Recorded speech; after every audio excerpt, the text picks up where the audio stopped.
Bonjour à tous, nous sommes aujourd'hui avec Monsieur le maire des Sables d'Olonne. Bonjour Monsieur le maire. Bonjour.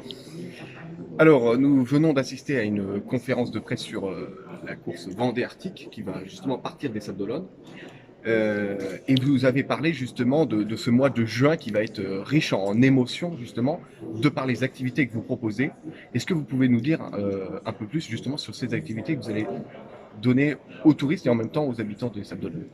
Effectivement, le mois de juin va être un mois très animé, un mois où le cœur des Sables d'Olonne va battre très fort, puisque effectivement, on a un calendrier événementiel en avant-saison au Sables d'Olonne cette année qui est chargé, parce qu'il y a eu beaucoup de reports des années Covid, et tout, il y a un petit goulot d'étranglement avec de très gros événements. Vous savez, on commence par la Vendéva le week-end de l'Ascension, et puis ensuite il y a la grande parade des skippers du Vendée Globe et donc de la Vendée Arctique les Sables le 3 juin au soir. Le 4, c'est l'inauguration du village de la Vendée Arctique les Sables d'Olonne sur la place du Vendée Globe. C'est aussi ce week-end-là le festival Hugo Rennes, la musique baroque qui se réinstalle comme chaque année à la belle saison.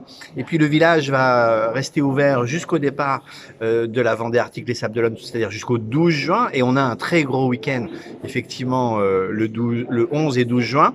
2 jours, 3 ambiances. D'abord, la remise du prix du livre de plage avec un jury présidé par l'académicien Jean-Christophe Ruffin et donc le lauréat qui va être dévoilé le vendredi 10, je crois. Une séance de dédicace de signature sur le Remblai le samedi 11 matin. L'après-midi du samedi 11, c'est le Vendée Air Show avec un programme à couper le souffle, vraiment à ne pas manquer.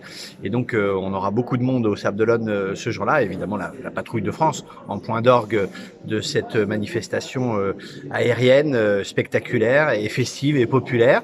Et puis le lendemain, le 12 juin, c'est le grand frisson, c'est le départ vers le Grand Nord, le départ de la Vendée Arctique les Sables d'Olonne, les bateaux du Vendée Globe qui à la fois remontent le chenal sous la clameur et l'encouragement du public, et puis un départ de course vers 17h, 17h30 dans la baie des Sables d'Olonne pour une quinzaine de jours de navigation et une belle fête au retour, comme dans les grands événements sablais et dans les grandes courses qui partent et qui reviennent au Sables d'Olonne.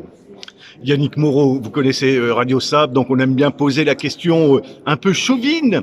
Qu'est-ce que ça vous fait d'avoir autant de skippers sablés qui vont participer à cette course un peu exceptionnelle, parce que les conditions météo, on ne les connaît pas, et passer au-dessus de l'Islande, faut pas y aller en canot pneumatique.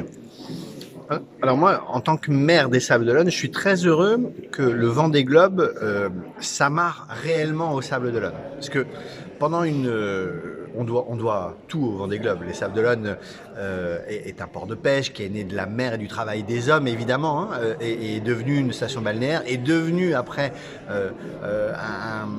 comment dirais-je, la pépite un petit peu qui rayonne bien au-delà des mers grâce au Vendée Globe depuis 1989, mais il y avait une frustration avec ce Vendée Globe, c'est que il n'était que tous les 4 ans. Et on avait du mal en fait à arrimer les skippers au Sables d'Olonne. Et bien avec cette course intermédiaire qui est exactement à mi-chemin entre deux Vendée Globe, un Vendée Globe, 2 ans après la Golden Globe Race et 2 ans après la Vendée Arctique les Sables d'Olonne, on a un événement qui fait vivre le Vendée Globe entre deux Vendée Globe et qui permet aux skippers de se projeter et de venir habiter, préparer leur bateau, etc. Donc il y a une logique à la fois sportive mais aussi économique qui évidemment plaît au Sables d'Olonne et qui est utile au développement de la filière nautique au Sables d'Olonne. Donc moi je m'en réjouis, c'est vraiment une très bonne chose et effectivement le président Leboeuf l'a évoqué tout à l'heure, il y a de plus en plus de skippers qui viennent même vivre au Sables d'Olonne dans la lignée de l'Arcachaumois, notre ami Arnaud Boissière bien sûr, mais pas seulement.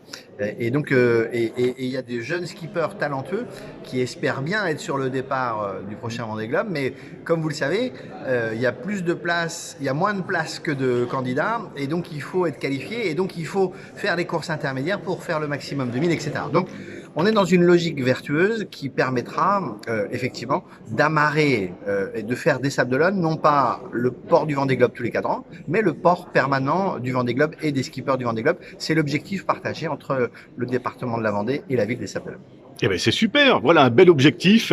Monsieur le maire, merci, à très bientôt. Merci, bonne journée, au revoir.